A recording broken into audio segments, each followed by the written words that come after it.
10월 18일 오늘 통독 본문은 마가복음 12장과 13장의 말씀입니다. 주인이 맡겨 지키라고 했지만 자신들의 탐심으로 주인의 종들과 아들마저 죽였던 불의한 종들의 모습은 당시 예루살렘 종교 지도자들의 모습과 다름이 없었습니다. 예수의 권위에 대해 논쟁을 벌이고 죽이고자 했던 그들의 모습을 예수께서는 이 비유를 통해 여실히 지적하고 있습니다. 이튿날 다시 예수를 말의 함정에 빠뜨리려는 목적으로 바리새인과 헤롯 땅 중에 몇 사람들이 예수를 찾아옵니다. 그들은 딜레마 질문을 준비했습니다. 첫 논쟁이 로마 정부를 향한 납세 문제였습니다. 이 질문은 양날의 칼이었으며 세금을 내라고 하면 백성들은 예수에 대해 의구심을 품을 테고 세금을 내지 말라고 하면 반정부 인사가 되는 것이었습니다. 이어서 사두개인들이 나와서 부활에 대한 질문을 던집니다. 사두개인들은 부활과 천사에 대해 부정하던 그룹들로 이 주제에 대한 오랜 연구 결과가 있었고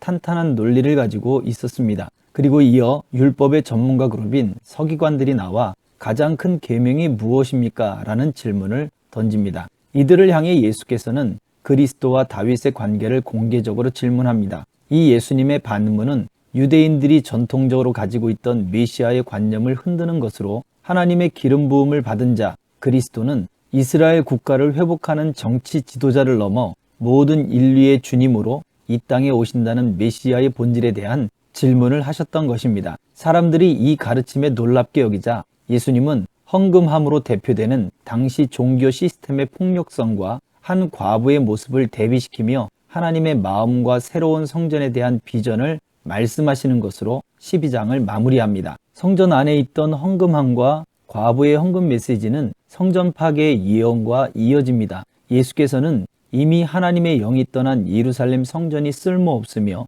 각 지역마다 그리고 각 열방마다 예수 그리스도의 몸된 교회를 세울 것이라고 예고합니다. 이어서 무화과 나무의 비유를 통해 마지막 날 재난의 징조에 대해 그리고 큰 환난의 고통과 예수의 재림에 대해 예언합니다. 이 메시지는 예루살렘에 곧 닥칠 환난과 미래의 역사에 대한 이중적인 암시였습니다. 당시 랍비의 권위는 전통적으로 권위를 인정받는 랍비들의 율법 해석이나 그들의 말을 인용하는 것에서 권위를 찾았습니다. 그런데 예수께서는 전혀 그런 인용이 없고 권위 있는 이들에게 또한 배운 것도 아니었기에 끊임없는 권위 논쟁에 휩싸인 결정적인 요인이 됩니다. 전통은 중요한 틀과 기초가 될 수 있습니다. 그러나 그릇된 방향에서 돌이키려는 것을 거부하는 부정적인 요인도 가지고 있습니다. 이들은 전통에 매여 앞으로 닥칠 예루살렘의 큰 환난을 보지 못하고 있으며 예수의 경고에도 회개하지 못하고 그 말씀 따르기를